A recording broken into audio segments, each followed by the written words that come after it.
Ya.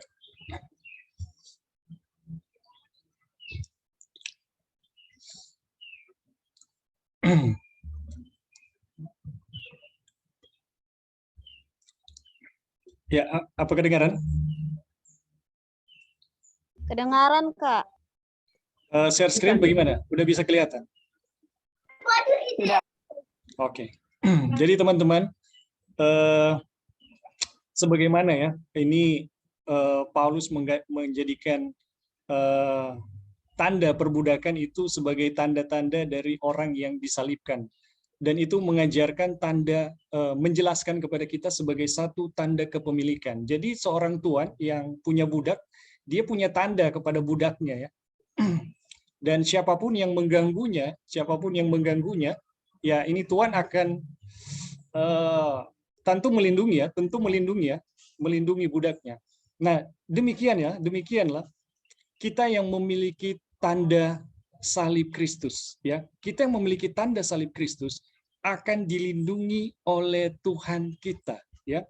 Kita tidak akan mengikuti tuan yang lain selain Kristus ya. Dan sekarang ya, kata-kata Wagoner, sudahkah Anda memiliki tanda-tanda itu? Bila sudah, Anda boleh bermegah dalam tanda-tanda itu. Karena bermegah seperti itu tidak sia-sia dan tidak membuat Anda sia-sia. Jadi, teman-teman, ketika kita memiliki tanda salib, ya, itu menunjukkan bahwa kita adalah milik dari Dia yang menciptakan segala sesuatu ya. Dan kalau kita memiliki tanda itu, kita bisa bermegah karena hal itu ya. Karena hal tersebut ya memastikan bahwa kita betul-betul adalah milik Dia yang telah menciptakan dunia ini dan yang menebus dunia ini. Ini adalah satu kemegahan yang luar biasa ya. Kalau kita memiliki tanda-tanda tersebut ya. Kemudian ya, kita lanjut. Ini kita udah mau habis. Alangkah indahnya kemuliaan pada salib itu. Segala kemuliaan sorga berada di dalam satu hal yang hina itu. Waduh, ini luar biasa ya. Semua ya, segala kemuliaan sorga berada dalam satu hal yang hina itu. Kemudian kalau di atas tadi kita dinyatakan ya, Yesus Kristus tidak Yesus Kristus dinyatakan tidak di dalam keadaan yang lain selain daripada orang yang disalibkan itu gitu. Segala kemuliaan sorga berada di dalam hal yang hina itu. Bukan di dalam satu gambar salib ya, bukan di dalam satu gambaran salib, tetapi di dalam salib itu. Jadi salib itu lebih dari satu gambar T ya, gambar T. Tetapi di dalam salib itu sendiri, dunia tidak mengenal kemuliaan salib itu. Sebab itu dunia tidak mengenal Allah dan dunia tidak mengenal Roh Kudus. Oleh sebab dunia tidak melihat Dia. Teman-teman, ini luar biasa ya. Jadi dunia tidak mengenal kemuliaan salib itu. Sebab dunia tidak mengenal Allah dan dunia tidak mengenal Roh Kudus. Jadi teman-teman, kita di atas ya beberapa hari yang lalu kita telah pelajari bahwa tidak ada pengetahuan ya, tidak ada pengetahuan tentang Allah bisa ditemukan di luar salib. Salib adalah pengetahuan akan Allah hanyalah didapatkan melalui salib Kristus. Di luar salib Kristus tidak ada pengetahuan tentang Allah ya. Dan di sini dunia tidak mengenal kemuliaan salib itu, sebab itu dunia tidak mengenal Allah dan dunia tidak mengenal Roh Allah. Jadi bagaimana ya? Ada orang datang mengajarkan tentang kealahan, mengajarkan tentang Roh Kudus, tetapi tidak pernah mengajarkan tentang salib Kristus ya. Bagaimana kita bisa yakin bahwa ini adalah gambaran Allah yang benar gitu. Ya, bagaimana kita bisa yakin bahwa ini adalah Roh Kudus yang benar yang dinyatakan gitu. Di dalam ajaran yang diajarkan sama sekali tidak menyinggung tentang salib gitu. Teman-teman, jelas ya di sini kita bisa melihat ya dan membedakan mana Injil yang lain dan mana Injil yang benar ya. Jadi dunia tidak mengenal kemuliaan salib itu, sebab itu dunia tidak mengenal Allah dan dunia tidak mengenal Roh Kudus. Oleh sebab dunia tidak melihat Dia. Semoga Tuhan membuka mata kita untuk melihat kemuliaan itu, sehingga kita dapat menilai segala perkara menurut nilai yang benar. Jadi teman-teman, dengan melihat kemuliaan salib, ya, dengan melihat kemuliaan Tuhan yang sebenarnya, maka kita bisa melihat ya segala sesuatu menurut nilai yang benar. Semoga kita rela disalibkan dengan Kristus agar salib itu dapat memuliakan kita. Jadi semoga kita rela disalibkan dengan Kristus agar salib itu dapat memuliakan kita. Di dalam salib Kristus ada keselamatan. Di dalamnya terdapat kuasa Tuhan yang memelihara kita dari kejatuhan. Karena salib itu mengangkat kita dari bumi ke sorga ya. Dan di dalam salib itu terdapat ciptaan baru yang Tuhan sendiri nyatakan amat baik ya. Di dalam kemuliaannya terdapat segala kemuliaan Bapa ya. Di dalam kemuliaannya terdapat segala kemuliaan Bapa dan segenap kemuliaan zaman yang kekal. Itulah sebabnya Tuhan tidak membiarkan kita bermegah kecuali dalam salib Tuhan kita Yesus Kristus. Teman-teman, oh masih ada ya? Tinggal sedikit, kita lanjut ya. Ini udah mau selesai.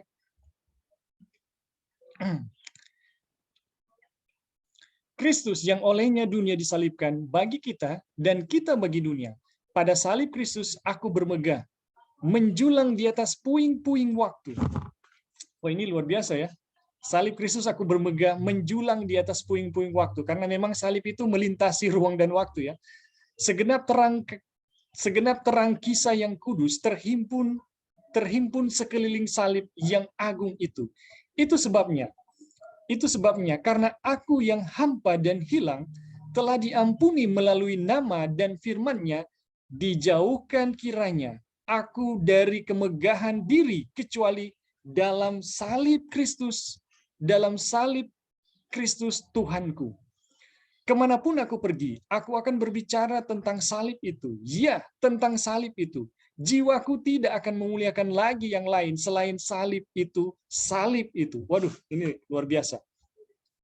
Dan inilah renunganku terus-menerus. Sekarang pada zaman yang kekal, bahwa Yesus merasai kematian karena aku. Di salib itu, pada salib itu. Ini luar biasa ya teman-teman. Saya hampir tidak punya kata-kata untuk menjelaskannya lagi. Kita hanya kepingan kecil yang memantulkan kemuliaan. Teman-teman, ini disarankan baca sendiri, renungkan sendiri ya. Dengan merenungkan ya apa yang Tuhan telah nyatakan kepada kita mengenai salib.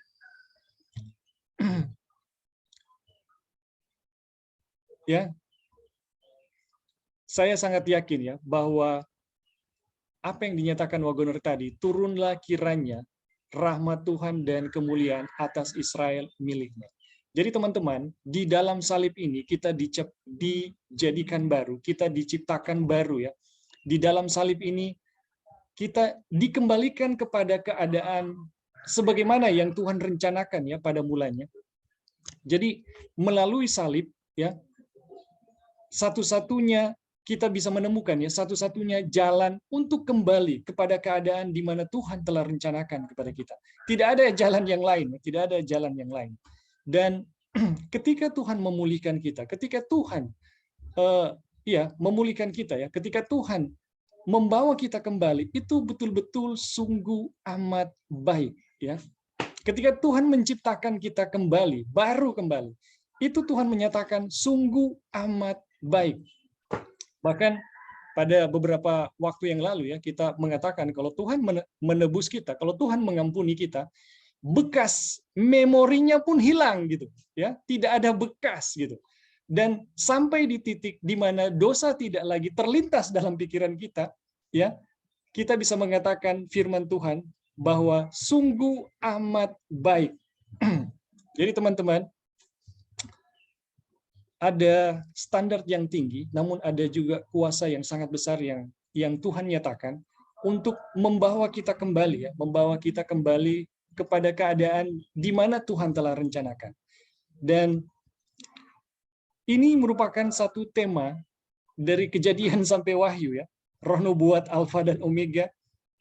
Dan ini adalah tema semesta alam, alam ciptaan maupun semesta alam. Ini adalah satu pemikiran yang dirindukan untuk dipahami oleh para malaikat, yang mereka sukar untuk menyelaminya, ya, karena mereka tidak berdosa. Hanya kita yang berdosa yang bisa paham betul tentang apa salib itu, ya, bagaimana salib itu, karena salib itu akan betul-betul nyata ketika kita melihat kemuliaannya, kita merasakan bagaimana itu membawa kita, ya, kepada kondisi anak-anak Allah, ya, kepada manusia yang diciptakan baru. Jadi teman-teman, ini pembahasan kita sudah selesai, ya. Pembahasan kita sudah selesai. Jadi topik dari buku ini, tema dari buku ini sebenarnya cuma sangat sederhana, ya, yaitu tentang salib Kristus. Mau dari pasal 1 sampai pasal 6, ya, dari pasal ke pasal semuanya mengarahkan kita kepada satu hal, yaitu salib Yesus. Dan ini adalah satu-satunya beban dari Paulus, beban dari Wagoner ketika menulis ini, supaya kita bisa melihat kemuliaan salib itu, ya. Itu adalah kuasa yang nyata, ya, yang akan menciptakan kembali kita yang berdosa, dan itu juga adalah kuasa yang akan menjadikan kita sah milik Tuhan atau dimeteraikan, ya, sebagai umat Tuhan. Oke, teman-teman. Ini kalau mau bicara tentang ini, waktunya saya rasa ini sangat singkat, ya, sangat singkat. Ini tidak terbatas oleh, tidak bisa dibatasi, ya, oleh penjelasan apapun, oleh lukisan apapun. Teman-teman punya tanggapan, punya pertanyaan, disilakan, dipersilakan. Ini materi kita udah selesai, ya, sampai di sini untuk buku ini. Halo, Bing. Ya, silakan, Brother Erik. Oke, mendahului teman-teman yang lain yang ingin memberikan tanggapan ataupun tambahan. Jadi memang sepertinya melalui salib Kristus, ya, kita bisa mencapai standar sempurna yang menjadi standar di mana kita akan dikembalikan oleh Tuhan kepada keadaan yang sebagaimana seharusnya, ya. Dan kemudian peta dan gambar Allah itu bisa dipulihkan dalam kehidupan kita melalui kebenaran dari salib Kristus itu sendiri. Dan memang ini sebagaimana yang tadi Ebing bilang bahwa itu standar yang tinggi atau sempurna, tapi dibarengi dengan kuasa yang sama, yang kemudian yang sama yang bisa membawa kita kepada keadaan itu melalui salib Kristus itu sendiri. Dan bagaimana memang kita mengalami itu dalam kehidupan kita, itu memang adalah satu pengalaman yang kita akan miliki secara alami, bersama dengan Kristus melalui fakta salibnya yang terus menopang akan kehidupan kita. Kalau kita lihat di bagian firman Tuhan, ya, bahwa kita dihakimi berdasarkan terang kebenaran yang kita ketahui. Semakin banyak terang kebenaran yang kita ketahui, bahwa terang kebenaran itu menuntut kita untuk dihidupkan dalam kehidupan kita. Dan kita bersyukur bahwa setiap fase kehidupan dalam pertumbuhan kita ke arah Dia, terang bersyukur bahwa ada fakta salib Kristus yang terus menopang, ya. Jadi memang standar yang akan kita capai itu adalah sempurna, tapi di setiap fase pertumbuhan itu kita sempurna di dalam fakta salib Kristus. Jadi itu, ya, sekali lagi, ya, kita sempurna di dalam setiap fase melalui fakta salib Kristus yang menopang akan kehidupan kita. Dan memang kita akan selalu melihat bahwa dan senantiasa mengucap syukur di dalamnya, ya. Kita akan terus melihat dan mengucap syukur di dalamnya bahwa salib Kristus itu terus menopang akan kehidupan kita dalam setiap fase pertumbuhan kehidupan kita ke arah Dia. Dan akan tiba nantinya kepada satu titik di mana memang yang sebagaimana tadi Ebing bilang bahwa dosa tidak akan lagi berkuasa, ya.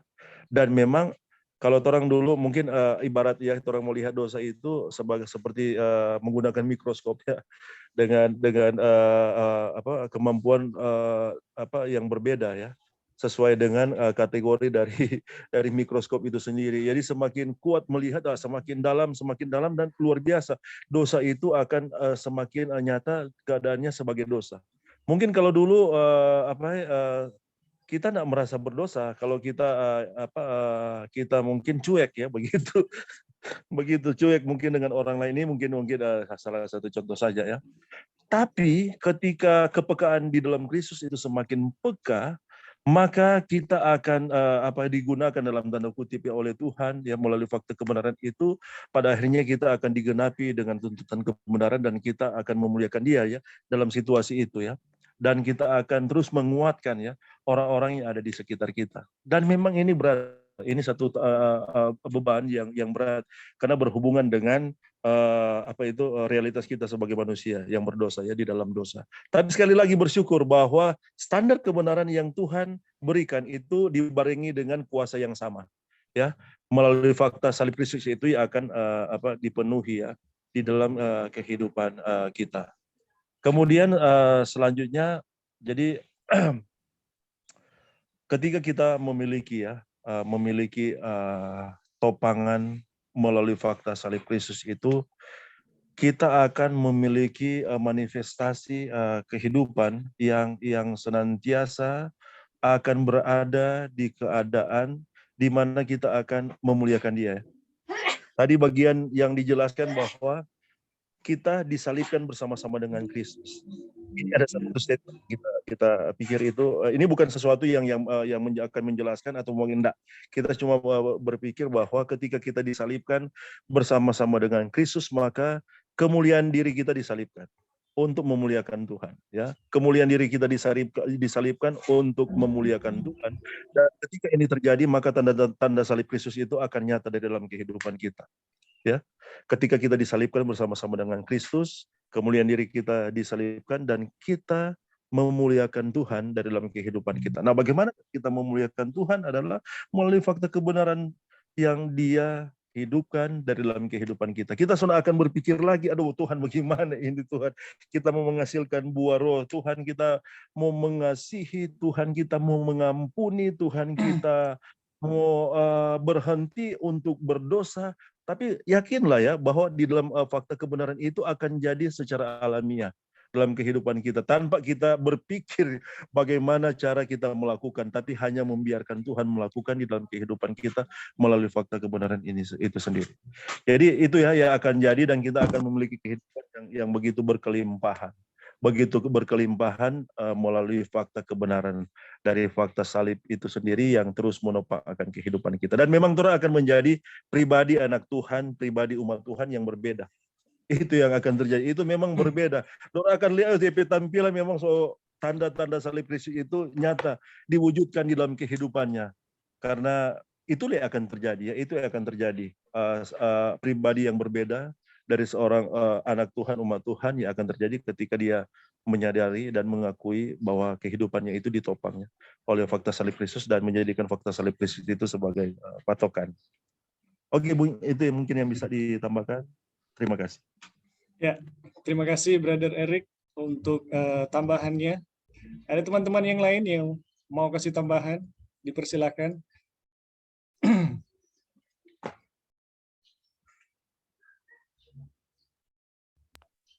Halo, Bing. Ya, silakan Joy. Kita ingat lagu Kasih Allah Tak Terbilang. Masih ingat kan itu dia punya kata-kata. Dia punya laut itu sebagai tinta itu enggak bisa melukiskan kasih Tuhan. Emang betul-betul makna salib itu kita baru bisa mengerti lebih jelas lagi. Dan akhirnya pada di chapter 6 ini kita bisa, puji Tuhan, bisa lebih mengerti apa itu sunat. Jadi yang mana dikatakan sunat-sunat itu adalah semua pekabaran jalan keselamatan itu tanpa salib. Dan memang ya kita bisa lihat sendiri bahwa kita bisa lihat dengan kita punya mata kepala sendiri teman-teman dari kita punya perjalanan kerohanian itu yang kita alami sendiri, justru baru di pekabaran Glad Tidings ini, yang kabar kesukaan ini, baru kita bisa lihat salib itu dalam terang yang sebenarnya dan betapa penting gitu. Sebelumnya kita nggak tahu gitu ya. Jadi yang kita malah pelajari semua yang selain apapun itu selain disalib gitu. Dan tadi juga Eding sudah sebutkan mengenai Roh Kudus itu. Jadi orang yang tidak tahu mengenai salib itu maknanya itu sebenarnya nggak tahu Roh Kudus gitu. Jadi yang kita lihat juga di luar sana banyak sekali perbincangan mengenai Roh Kudus. Dia punya nature, dia punya segala macam. Tetapi salibnya itu memang nggak ditekankan ya, di situ malah nggak ada, memang nggak ada sama sekali. Justru perdebatannya sangat sengit sampai mereka menggunakan ayat Yohanes 17 ayat 3, this is life eternal, inilah kehidupan kekal, yang mana mereka mengetahui anak dengan Bapa ya, kalau kita tidak salah itu. Yeah. Tetapi di dalam konteks ini untuk mengenal anak, Bapa dan Roh Kudus itu dalam salib gitu. Jadi yang digunakan di situ adalah kalau kita nggak tahu Bapa dengan anak itu dilahirkan oleh Bapa dan semuanya nggak mempunyai kehidupan kekal. Kita pikir-pikir, emang kalau saya mau tahu anak dilahirkan Bapa, saya nggak tahu istilahnya Tuhan Yesus itu tidak dilahirkan atau dia punya hubungan dengan kehidupan kekal gitu. Saya nggak bisa koneksi gitu.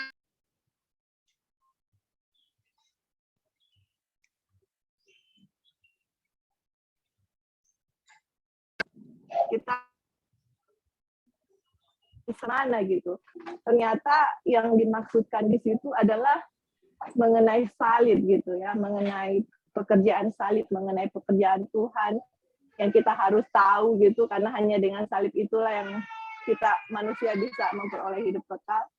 Jadi puji Tuhan, memang semua dengan buat saya pribadi ya, kita nggak tahu teman-teman mesti pelajari sendiri dan lihat sendiri bahwa yang kita lihat sendiri ini Injil yang benar gitu. Selain daripada salib itu yang mengajarkan jalan keselamatan, selain salib itu, itulah Injil palsu dan itulah sunat ya. Jadi kita baru mengerti puji dapat big picture yang mana salib ya, memang salib itu sangat luar biasa dan maknanya sangat luar biasa, dan kita berdoa supaya bisa mengalami itu, terutama di dalam kehidupan pribadi itu, salib itu apa untuk saya pribadi gitu. Thank you, Bing. Ya, terima kasih Joy, terima kasih Erik. Apa masih ada lagi yang lain?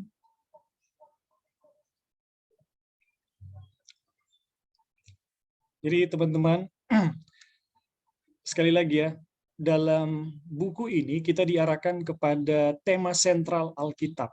Ya, satu tema yang sangat dirindukan untuk diketahui oleh para malaikat. Jadi salib adalah sesuatu yang menjadi tema utama Alkitab. Ellen White mengatakan adalah terang terbesar yang menerangi seluruh terang yang ada di dalam Alkitab. Ya, jadi salib itu apa ya, segalanya tentang Tuhan gitu. Dan dalam buku ini kita diarahkan untuk memahami hal tersebut ya. Kenapa? Karena dengan memahami hal tersebut kita bisa mengalami kuasanya. Karena hanya salib yang bisa membawa kita ya, melepaskan kita dari kuasa dosa yang menghancurkan dan membelenggu kita ya. Tidak ada jalan yang lain, tidak ada pengharapan yang lain ya selain daripada salib Kristus.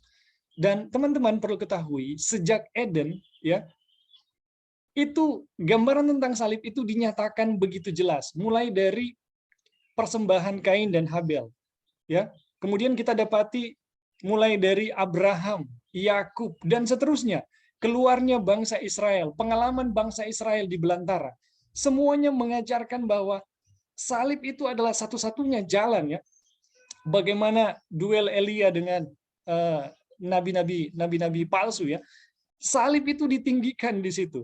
Dan kemudian kita bisa melihat ya, bagaimana Tuhan memberikan terang Ka'bah kepada kita. Fokus Ka'bah pun sama, teman-teman. Salib itu adalah fokus dari Ka'bah. Kemudian kita bisa melihat ya, seterusnya dan seterusnya di dalam sejarah. Salib itu adalah beban terbesar ya, beban terbesar Tuhan untuk dinyatakan kepada manusia yang berdosa. Karena kenapa? Karena itulah yang bisa menyelesaikan dosa gitu. Jadi masalah dosa di dunia ini cuma ada satu, teman-teman, yaitu dosa. Dan jalan satu-satunya untuk menyelesaikan dosa cuma satu, yaitu salib. Jadi itu adalah satu hal yang bisa menyelesaikan semua masalah di dunia ini. Dan itulah yang sedang diarahkan oleh buku ini ya kepada kita semua. Mudah-mudahan teman-teman ya, ini cuma sekedar apa ya? Kita saat ini cuma sekedar berbagi. Mudah-mudahan teman-teman bisa memiliki waktu yang banyak ya untuk bisa mempelajari kembali pelajaran-pelajaran ini. Karena di dalam buku ini saya merasa ada warisan gereja Advent yang tersimpan ya, warisan gereja Advent yang tersimpan, yang begitu kaya, begitu mulia. Ketika teman-teman mempelajari hal ini, saya percaya ada berkat yang sangat besar yang akan menjadi bagian kita semua. Oke teman-teman, mungkin itu yang saat ini yang kita bisa sharing ya, bisa bagikan. Apa masih ada teman-teman yang lain sebelum kita menutup perjumpaan kita saat ini?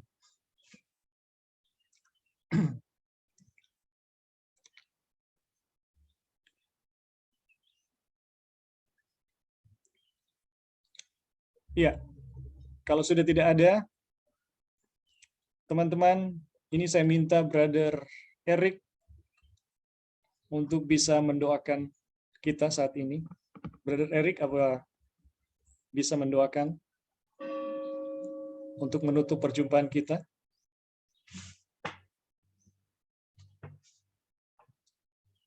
Halo Bing, halo. Ya. Bagaimana, Brother Eric, bisa? Oke, bisa. Sorry, Bing. Ya. Baik teman-teman, menutup akan diskusi kita pada saat ini, kita berdoa. Kita satu di dalam doa. Bapa di sorga, kami sungguh sangat bersyukur oleh karena Engkau hadir bersama-sama dengan kami di dalam pribadi dari Allah Roh Kudus yang terus menuntun kami. Melalui diskusi ini kami boleh melihat akan kebenaran Tuhan melalui fakta salib-Mu yang Engkau telah lakukan melalui pengorbanan-Mu di sana. Kami boleh memiliki jaminan pengharapan untuk dibenarkan dan untuk memiliki jaminan kepastian keselamatan itu. Terima kasih kami boleh dihidupkan dengan setiap kebenaran dari fakta kebenaran firman yang berpusat pada salib.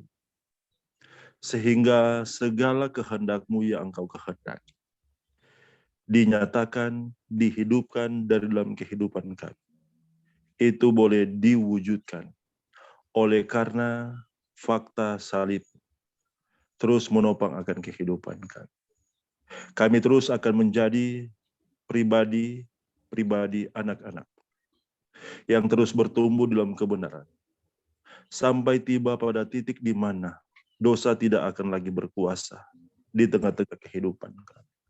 Dan kami akan memanifestasikan kehidupan di dalam kebenaran, yaitu kehidupan yang akan memuliakan Engkau. Di mana Engkau rindu mengembalikan peta gambar daripadamu, dipulihkan dalam kehidupan kami. Dan itu boleh terjadi. Dan terima kasih Tuhan, Engkau terus bekerja, Engkau terus melakukannya dalam kehidupan kami.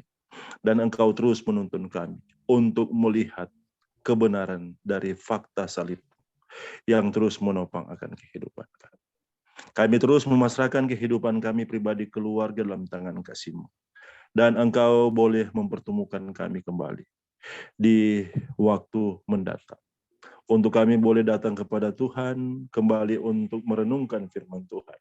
Melalui kami mendiskusikan. mempelajarinya melalui grup diskusi ini. Terima kasih Bapa, terima kasih. Engkau terus memberkati kami dengan setiap kebutuhan, baik kebutuhan jasmani, terlebih kebutuhan rohani. Sehingga kami terus dipeliharakan di dalamnya.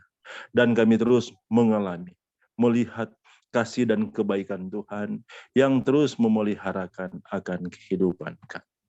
Terima kasih Tuhan untuk setiap kebenaran yang Engkau wujudkan dalam kehidupan kami dan Engkau manifestasikan. Sehingga itu akan terus kami lakukan di dalam kuasa dengan penuh sukacita, dengan penuh kebahagiaan sorga yang terus menguasai akan kehidupan kami. Terima kasih Bapa, terima kasih. Inilah doa permohonan kami yang kami hanya bawakan di dalam nama Tuhan Yesus, nama yang indah, yang telah menjadi juru selamat dan penebus kami yang hidup. Amin. Amin. Thank you. Amin. Thank you, Brother Eric. Oke, Thank you, sama-sama. Thank you, Brother Eric. Thank you, Thank you, Sama-sama. Dina. Terima kasih juga semua. Baiklah, thank you semua. Brother John Lee. Thank you, John. Brother John Lee. In the next meeting. Thank you. Thank you, Christy. God bless you all. Oke. God bless. Lali ada, Lali. Lali. Brother Lali. Lali, belum, Rick. Ada. Belum ada. Oh iya. Dikerja Nanti dia. kita mau dia Bing, nanti hubung kirim aja nomornya. Oh, oke. Sehubungan dengan laptop. Oke. Thank you Oke, ya sekali lagi semuanya. terima Tuhan kasih. berkati. Bye-bye. Thank you, See you Eding. in the God next bless you. meeting.